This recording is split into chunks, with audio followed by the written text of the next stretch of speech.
मैं आपको एक बहुत ही कॉम्प्लेक्स टॉपिक पे लेके आ रहा हूँ, डेट मैनेजमेंट। या तो ये आपको बना सकती है या आपको डिस्ट्रॉय कर सकती है।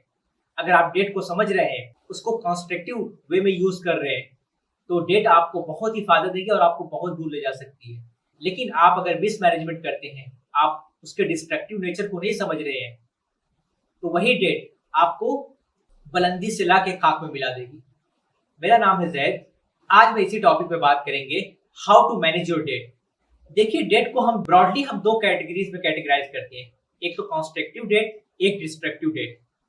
कंस्ट्रक्टिव डेट वो होती है जो आपके ग्रो होने में आपकी हेल्प करती है और आप टाइमली उसको रिपेमेंट करते हैं, और रिपेमेंट करने के बाद आपका एक अच्छा क्रेडिट स्कोर बनता है, जिसके थ्रू आप फ्यूचर में और ज्यादा डेट ले सकते हैं। दूसरा जो होता है, जो मिसमैनेजमेंट की वजह से वो डेट आपके अगेंस्ट में काम करने लगेगी। जब वो आपके अगेंस्ट में काम करेगी, तो जो आपका पहले से सस्टेन बिजनेस मॉडल चल रहा है, जो आपकी सस्टेन लाइफ है, उसको वो और ज्यादा इम्पैक्ट करके और ही निगेटिव करने लगेगी। तो इसको आप बहुत ही ध्यान से समझें कि हम डेट को कैसे इफिशिएंटली मैनेज करें, कैसे डेट का रिपेमेंट को सेट करें। सबसे पहली चीज तो आप हमेशा याद रखें, इस बात को आप कभी ना भूलें कि जो आपकी कर्ज है वो कभी भी आपकी एनुअल इनकम का 50% से एबव नहीं जानी चाहिए। अगर आपकी एनुअल इनकम 4 लाख है, तो आपकी डेट जो है 2 लाख से एबव नहीं जानी चाहिए। अगर उससे एबव जाती है तो वो आपके लिए अलार्मिंग कंडीशन बन जाती है। फिर आप क्या करेंगे, आप उसको मिसमैनेजमेंट करेंगे, आप उसकी रिपेमेंट में जो है बहुत बाधाएं आएंगी। आपको रिपेमेंट करना बहुत मुश्किल होगा। अच्छी डेट वो होती है जो हमेशा आपकी टोटल इनकम के 20% के अंडर में रहती है, जिसको आप इफिशिएंटली रिपेमेंट कर सकते हैं। लेकिन आपकी अगर बढ़ जाती है, 50% से एबव जाती है, फिर आप बहुत ही स्ट्रिक्टली प्लान को फॉलो करें और जितना जल्दी हो सके उतना जल्दी इसको कंटेन करने की कोशिश करें।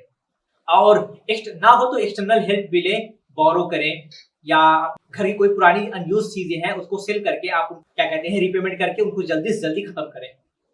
तो अभी जो है, ये तो हम बात कर लिए डेट के मेन कैरेक्टरिस्टिक। जो सबसे अहम पॉइंट है, जिसपे हम सबसे ज्यादा इम्फेसाइज करेंगे कि डेट को कैसे रिपेमेंट किया जाए, तो इसके बहुत ही ब्रॉडली दो फॉर्मूले यूज किए जाते हैं, बहुत ही फंडामेंटल फॉर्मूले हैं।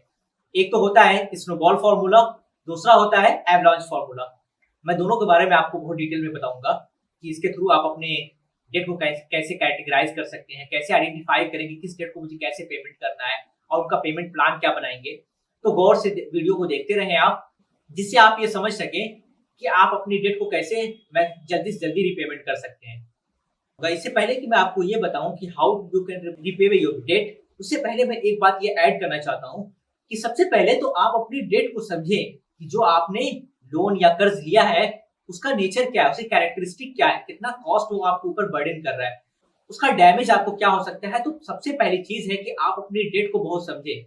और समझने के लिए क्या करना चाहिए, आपको जितने भी कर्ज आपके ऊपर हैं, चाहे वो आप दोस्तों से लिए हो, चाहे वो आप बैंक से लोन लिए हो, चाहे वो आपका घर का लोन हो, या जो भी है, आप अपनी कंप्लीट डेट को टोटल अमाउंट के साथ, कितना उस पर इंटरेस्ट लग रहा है या विदाउट इंटरेस्ट है, उसको कैरेक्टरिस्टिक वाइज करके लिखें। कितनी ईएमआई आपने पे कर दिया है, कितनी ईएमआई बची है, कब लिया था, कब आपने उसको पे करना है, उस पर कितनी आपकी ईएमआई जा रही है, उस पर कितना आपका इंटरेस्ट लग रहा है, सबको एक ऑर्डर में करके एक लिस्ट बना के रखें आप अपनी सारी डेट को, ताकि आपको एक बैलेंस में ये आइडिया हो जाए कि आपका डेट का स्ट्रक्चर क्या है, आपके पास कितनी डेट है। टोटल आपकी डेट पता होनी चाहिए, उसमें से कितनी आपकी डेट्स जो है जो डेंजरस लेवल पे हैं, कितनी जो है आपकी मॉडरेट है, कितनी आपकी लो रिस्क डेट है। तो सबसे पहला काम का क्या करना है, आपको अपने सारे डेट की लिस्ट बनानी है। दूसरा क्या करें कि अगर आपकी डेट एक लेवल से ऊपर जा रही है, आपको रिपेमेंट करने में प्रॉब्लम्स आ रही है, तो सबसे पहला आपको काम क्या करना है कि आपको अपने एक्सपेंसेस कट करने हैं। आपको अपने एक्सपेंसेस कट करने हैं, अपनी इनकम बढ़ानी है। तीसरा चीज क्या होती है कि आप एक बहुत ही स्ट्रिक्ट बजट बनाएं और उस बजट पे फॉलो करें। तो आपको डेट रिपेमेंट करने से पहले ये 3 चीजें कर लेनी है। आपको अपने डेट को कैटेगराइज करना है, एक लिस्ट बना के रखना है। दूसरा क्या करना है, अपने एक्सपेंसेस को कट करने हैं। तीसरा जो चीज आपको करनी है, आपको एक बजट बनाना है और अपने बजट पे बहुत ही स्ट्रिक्टली फॉलो करना है, जिसमें सारे अननेसेसरी एक्सपेंसेस को आपको खत्म कर देने हैं और अपनी इनकम को मैक्सिमम बढ़ाना है।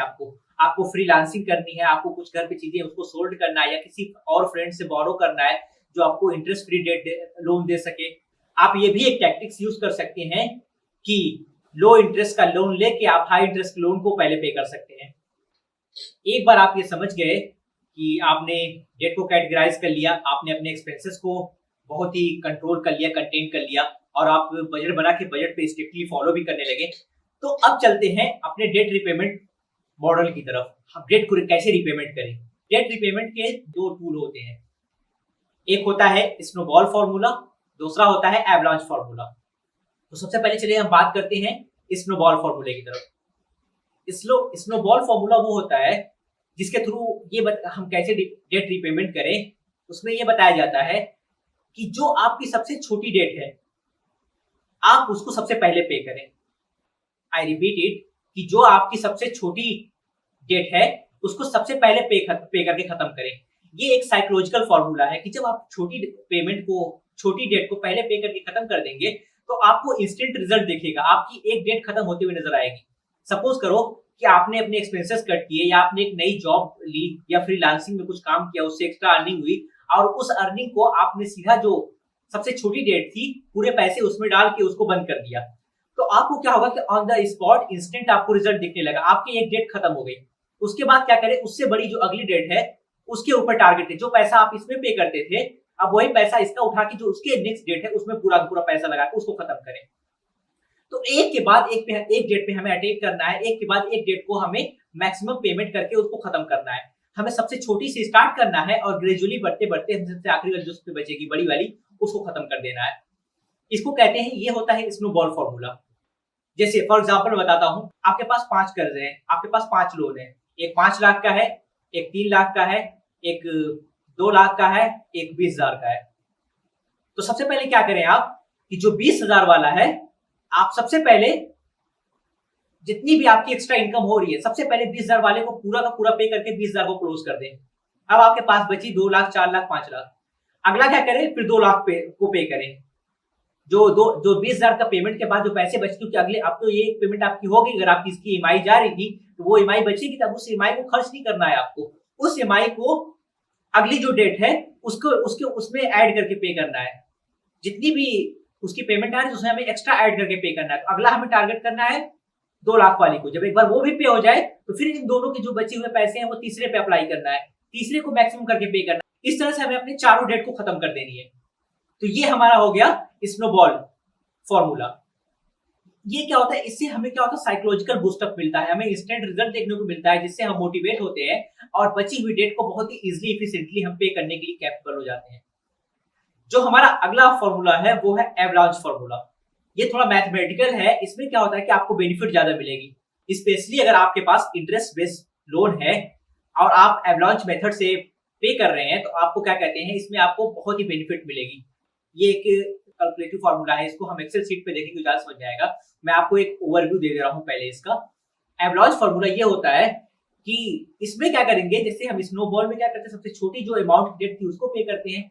इसमें हम एक बात है जिसपे हमारी सबसे ज्यादा कॉस्ट लग रही है, एक बात को मेरी गौर कीजिएगा, मैं कॉस्ट की बात कर रहा हूँ, इंटरेस्ट की बात कर रहा हूँ। जिस डेट पे सबसे ज्यादा इंटरेस्ट लगता है हमारा, सबसे पहले जो हम इसकी पेमेंट करेंगे, हम जिसका इंटरेस्ट रेट सबसे हाई होगा हम उसको सबसे पहले पे करके खत्म करेंगे। अगर हमारे क्रेडिट कार्ड पे 34% का इंटरेस्ट जा रहा है तो हम अपना जो सबसे पहले टारगेट करेंगे वो 34% इंटरेस्ट वाले को टारगेट करेंगे, उसको सबसे पहले खत्म कर देंगे। उसके बाद जो सेकंड उससे लो होगा उसको टारगेट करेंगे, जो पर्सनल लोन होगा जो 18% 19% इंटरेस्ट ले रहा है, फिर हम उसको टारगेट करके उसको खत्म करेंगे। फिर उसके बाद जो अगला हमारा होगा लोन उसको करेंगे। तो जिसका इंटरेस्ट रेट जितना ज्यादा होगा उसको हम उतनी जल्दी पे करके खत्म करने की कोशिश करेंगे। ये हो गया हमारा एवलांच फॉर्मूला।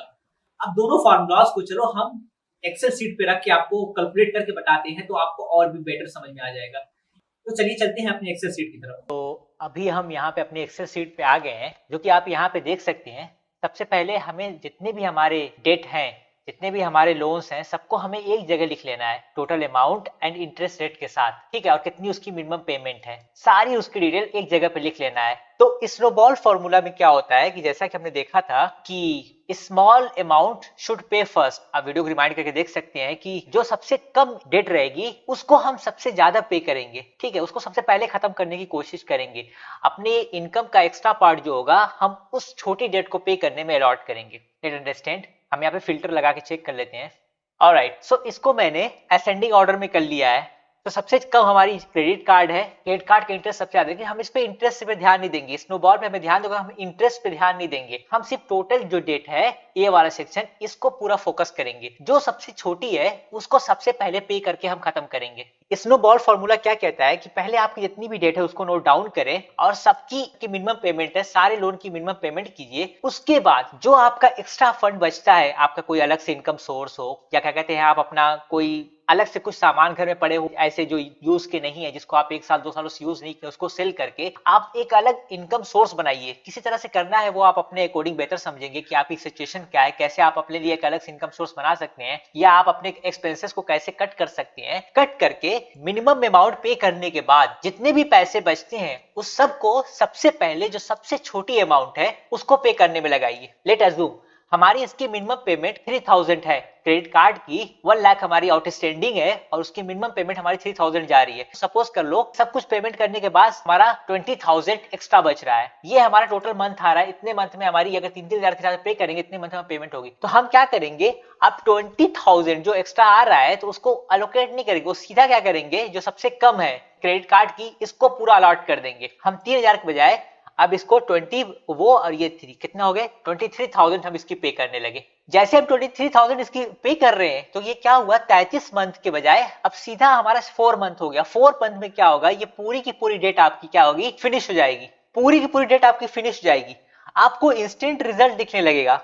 ओके, सबसे पहले जो छोटी, अब हमारा दूसरा नेक्स्ट सबसे छोटी कौन सी है, ये वाली है। अब हमारी इसकी 10,000 जा रही थी, फिर 20,000 एक्स्ट्रा हमारा हो रहा है, ठीक है, जैसे पिछली बार में था, तो उस 20,000 को भी इसमें डाल देंगे तो कितना होगा हमारा, लेट अज्यूम इसको भी हम इसको 25 करके पेमेंट कर रहे हैं, 25,000 करने लगे। ये क्या होगा, 8 महीने में 20 महीना था, जब से ही हम इसको 25,000 करके पे करने लगे, ये 8 महीने में अनसिक्योर्ड लोन की पूरी फिनिश हो जाएगी। तो स्नोबॉल फॉर्मूला साइकोलॉजिकल बहुत अच्छा इंपैक्ट करता है आपको डेट रिपेमेंट में, आपको इंस्टेंट रिजल्ट दिखने लगता है, आपकी डेट आपको कम होते नजर आने लगती है, और जब कम डेट होती है तो उसको मैनेज करना बहुत ही इफिशिएंट होता है। तो हार्वर्ड की एक रिसर्च के मुताबिक जो लोग स्नोबॉल फॉर्मूला ऑप्ट करते हैं उनका डेट पेमेंट का चांसेस बहुत ज्यादा रहते हैं, वो बहुत ज्यादा चांसेस है बहुत जल्दी अपनी डेट खत्म कर लेंगे।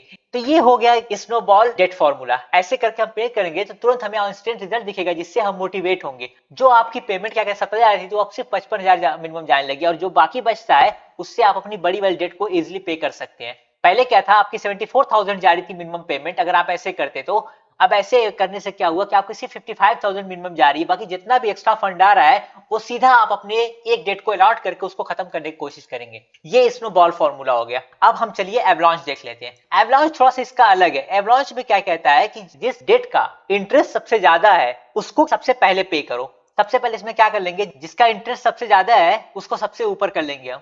ये हम इंटरेस्ट रेट वाइज हमने इसको ऑर्डर कर लिया है, जिसका इंटरेस्ट सबसे ज्यादा है उसको सबसे पहले पेमेंट करें, उसका जो नेक्स्ट सबसे ज्यादा इंटरेस्ट है फिर उसको पेमेंट करें। आप कॉन्सेप्ट समझिए, इससे क्या होगा कि जब हाई रेट वाले को आप पहले पे करेंगे तो आपका जो इंटरेस्ट होगी वो आपको कम देनी पड़ेगी। मैथमेटिकल जो है बेनिफिट जो है आपकी एवरेज डेट पेमेंट में ज्यादा है, क्योंकि इससे आप कुछ अपना इंटरेस्ट रेट बचा लेंगे। लेकिन इसका नेगेटिव पार्ट ये है कि ये बहुत लंबे समय तक जाएगा, आपको इंस्टेंट रिजल्ट नहीं दिखेगा, आप मोटिवेट नहीं होंगे। बीच में एक दो भी आपने इसको डिसिप्लिन से हट दिया तो ये पूरा का पूरा आपका जो अप्रोच है वो उतनी इफिशिएंटली काम नहीं करेगी। ओके, तो इसमें जो सबसे जिसकी डेट सबसे हाई है उसको सबसे मैक्सिमम पेमेंट कीजिए। जैसे वहां पे हम सबसे कम वाले जो डेट थी उस पे पेमेंट करते थे, इसमें जिसका इंटरेस्ट रेट सबसे हाई है, ट्राई टू अंडरस्टैंड हियर, इस पे हम इंटरेस्ट रेट देखेंगे, जिसका इंटरेस्ट रेट सबसे ज्यादा है उसको हम सबसे पहले और सबसे ज्यादा पे करेंगे, पे करके उसको खत्म करेंगे।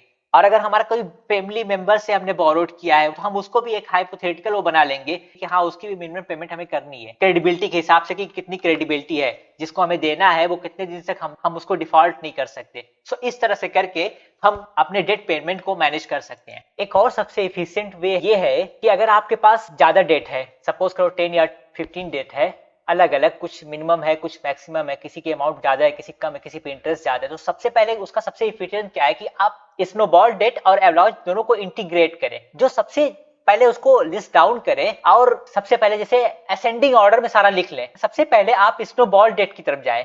50% क्या करें आप, 50% स्नोबॉल डेट अप्रोच से पे करें। उसके बाद जब 50% बचती है तो आप वहां से कन्वर्ट करके आप एवलांच डेट फॉर्मूले की तरफ आ जाएं।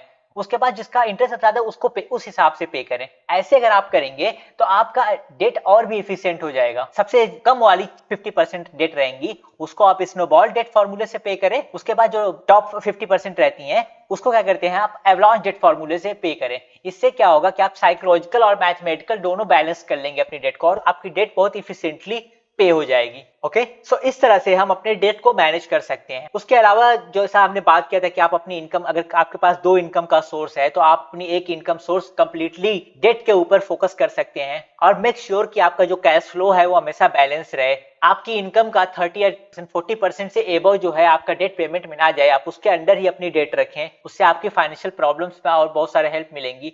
तो इस चीज को हमेशा अपने माइंड में कंसीडर करके चलें कि मुझे अपने इनकम का कितना परसेंट, उससे ज्यादा डेट मेरी नहीं होनी चाहिए। अगर हो गई है तो मुझे इस तरह से मैनेज करके हमेशा अपनी कैश फ्लोज को 40% के अंडर में ही आप अपनी डेट को रखें। ओके, सो होप कि आपको कॉन्सेप्ट क्लियर हो गया है। अगर कहीं पे कोई डाउट है, कुछ भी समझने में कोई प्रॉब्लम आ रही है, so please feel free to write down the comment. Okay, have a good day, see you in the next video. Thank you.